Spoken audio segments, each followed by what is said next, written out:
Hello there, welcome to Pre-Cal Lecture 1.3. We're going to be going over absolute value in this lecture. And if this video has helped you out, please consider buying me a coffee. It's just a $3 donation on a website called Ko-fi, K-O-F-I. The link is in the description box, so you can scan this QR code to help support me making future videos. Thank you so much. All right, so you'll just need a pencil and some paper to take notes on. So section 1.3 is called absolute value. So 1.3.1, that section's named properties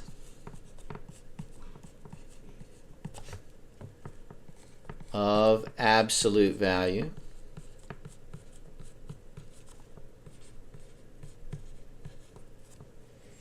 So hopefully you've dealt with absolute value before. Let's say you take the absolute value, so we have these vertical lines that represent absolute value. The absolute value of 5, well, that's just 5. And the absolute value of -7, so that's 7. So when you take the absolute value of something, and that's what these vertical lines mean, they mean take the absolute value of the number that's within them. You just take anything that's negative and make it positive. If it's already positive, you leave it positive. So the formula for absolute value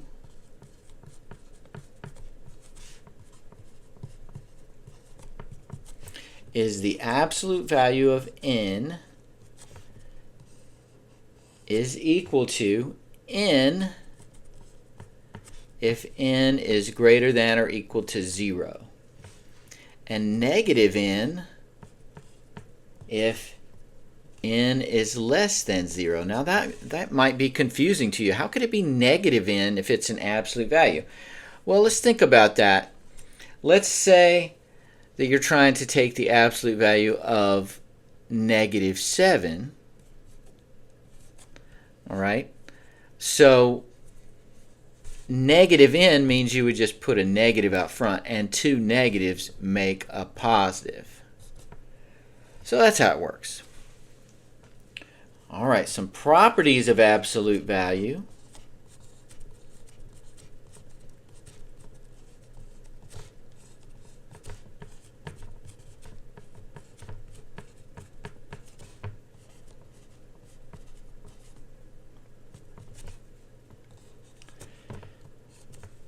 So the absolute value of A is always going to be greater than or equal to 0. The absolute value of A times B, we can rewrite that as the absolute value of A times the absolute value of B. The absolute value, if you have a fraction of A over B, is equal to the absolute value of A over the absolute value of B. And the absolute value of A plus B has to be less than or equal to the absolute value of A plus the absolute value of B. All right, so let's work a few example problems with absolute value. So we're still in this section 1.3.1.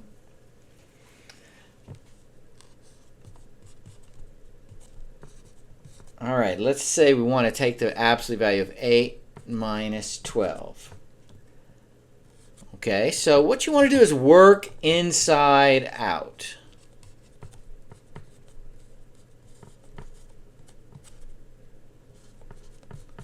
So 8 minus 12 is -4. That's the absolute value of -4,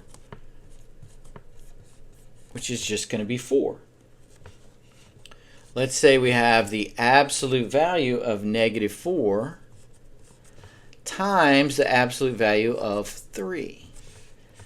Well, we're going to do them one at a time. The absolute value of negative 4 is 4. The absolute value of 3 is 3.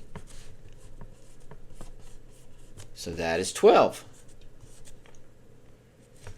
And let's say we're taking the absolute value of negative 25 over 5. Well, negative 25 over 5 is just, we're going to work inside out, do the mathematical process inside the vertical lines. It's just going to be the absolute value of negative 5,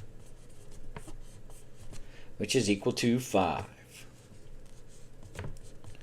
Okay, let's do another couple of examples. Let's say we have the absolute value of 4 minus 2 minus the absolute value of 5 minus 9. We're going to work one at a time here, all right? So 4 minus 2, that's the absolute value of 2, minus the absolute value of 5 minus 9 would be negative 4.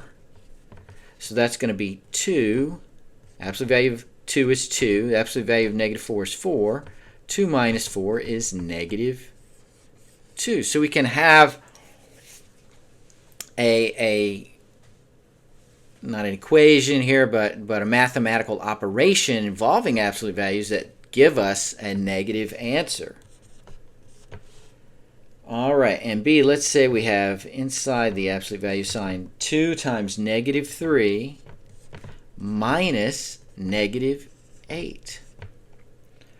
Okay, we're going to work inside out. 2 times negative 3 would be negative 6. And then minus negative does what? Makes it a positive. So plus 8. Negative 6 plus 8 is 2. And then the absolute value of 2 is 2. All right, so again, just work inside out. The inside operation first. And you will be fine.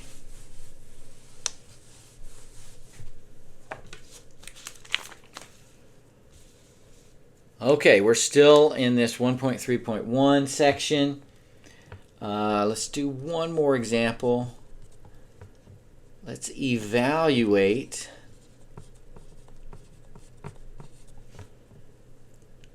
the absolute value of negative b minus the absolute value of a over negative a. We're going to evaluate that when a is equal to 3 and b is equal to negative 5. So we just want to plug in here. So we'd have the absolute value of negative b. So that's the absolute value of negative 5 minus the absolute value of a, which is 3, over negative 3. Well, what's negative 5? That's just 5.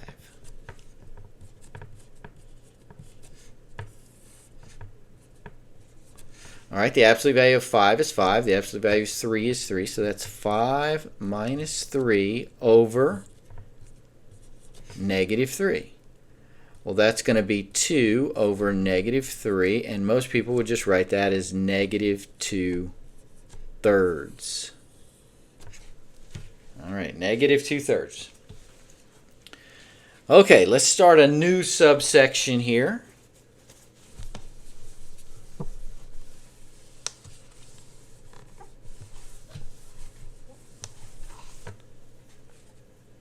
And we'll call this 1.3.2, evaluating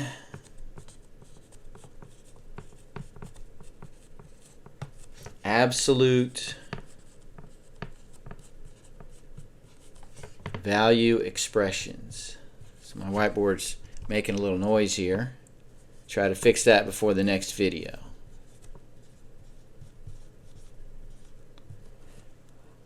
Okay, so you may have never done this kind of problem before, so maybe this is a little bit new. What we want to do is simplify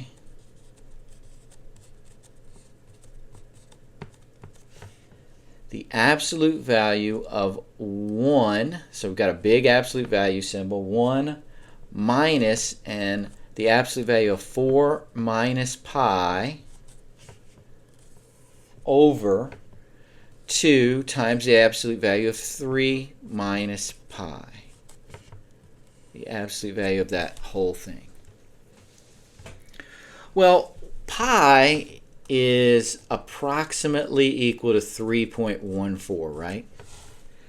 So what we want to do is see within these absolute value symbols, is my answer going to be positive or negative? Well, 4 minus 3.14, this is going to be a positive number. 3 minus 3.14 is going to be a negative number. So if it's positive, you can replace the absolute value symbols with just parentheses. So 1 minus 4 minus pi. So that minus, we put that right there. We're just replacing the absolute value of 4 minus pi with 4 minus pi because the absolute value of a positive is just itself. Now on the bottom we would have 2. We're going to replace that 3 minus pi with parentheses, but 2 times negative 3 minus pi. So I'm going to replace the absolute value symbols with a negative out front. That's what this negative does. Then 3 minus pi. Okay, so that's going to be on top 1 minus 4, 1 minus 4, and then minus minus makes a plus. Plus pi on top. And on bottom I'd have 2 times negative 3 minus pi. Now I'm going to go ahead and put that 2 there, and I'm going to distribute that negative sign. That'd be negative 3, and then negative negative makes plus pi. I'm going to resist multiplying through by the 2. So we're just going to hold off on that. So on top, 1 minus 4 is negative 3 plus pi. On the bottom, we have 2 times negative 3 plus pi. Now what happens here? A negative 3 plus pi over negative 3 plus pi, those are the same thing. That's just a clever version or a fancy way of writing 1. So that cancels. And what you have left on top, now there's not nothing on top, there's a 1 on top, because that over that is another way of saying 1. So we have the absolute value of 1/2, which is 1/2. So hey, that's pretty cool that we could take this fancy expression and simplify it down to 1/2. All right, let's keep doing this type of problem. If t is less than 3, find the absolute value of t minus 3. Okay, we've got to figure out, is this expression positive or negative? Well, if t is less than 3, what's a good number to plug in that's less than 3? How about 0? 0 is less than 3. If I plug a 0 in right here, then this whole thing is negative, right? So plug in a 0. That's negative.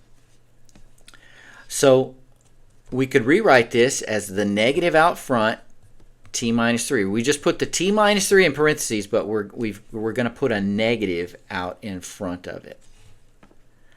So that's going to be, if we distribute that negative sign, negative t, negative negative, plus 3. So that's the answer. Or some teachers or books require you to put the constant out front, or 3 minus t. In my class, I accepted either, but you may have a teacher that forces you to put the constant out front because that's considered better form. All right, I think I can fit one more in here. If x is less than negative 2, find the absolute value of 6 minus 5x. Now I need to try a number, put it in for x, that is less than negative 2. So how about we try x equals negative 3. That's less than negative 2. You could pick -5, -10. A lot of times people will pick an easy number to multiply, but let's try. And if we plug in that, it's going to be 6 minus 5 times -3. And that's going to be 6 plus 15, which is 21, right? Which is positive. So we know that this is going to be positive if x is less than -2, because I plugged a number in less than -2. I plugged in -3, and it made everything positive. So the absolute value of a positive is itself.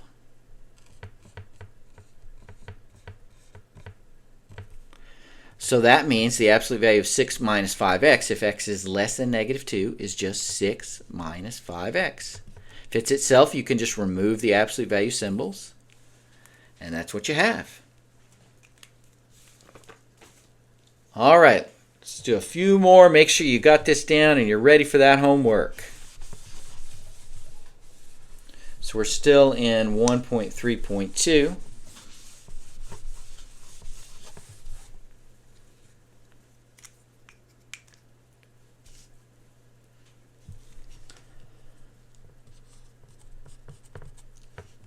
So we want to simplify. So this is example A. So we want to simplify 1 minus the absolute value of 5 minus pi over 3 minus the absolute value of 2 minus pi. Now remember, pi is about 3.14, so this would be positive. 2 minus 3.14 would be negative. So let's rewrite without the absolute value symbols. 1 minus, because we have a minus there, and you just put 5 minus pi in parentheses. And on the bottom you'd have 3 minus. We've got 2 minus pi, but we need, because it's negative, to put a negative out front. So this is going to be 1 minus 5 and then negative plus pi over 3 plus 2, because 2 negatives make a positive, minus pi. So that's 1 minus 5 is -4 plus pi over 5 minus pi, and there's nothing to cancel out there. You can't cancel out the pi's because this pi is attached to a -4. This pi is attached to a 5, so you can't cancel them out. That's as simple as you can write it. Okay, example B. Let's say we have the absolute value of x minus 4. If, so we want to simplify this. All of them are we just want to simplify. If x is less than 4. Well, let's try this out. A good number less than 4 would be 0. 0 minus 4 is negative, so we know that this is negative. So we're going to rewrite this in parentheses, x minus 4, but we have to put a negative out front. Now we'll distribute that negative. That's negative x plus 4. I'm fine with that as an answer, but if your teacher's not fine, it'd be 4 minus x if you have to put the constant first.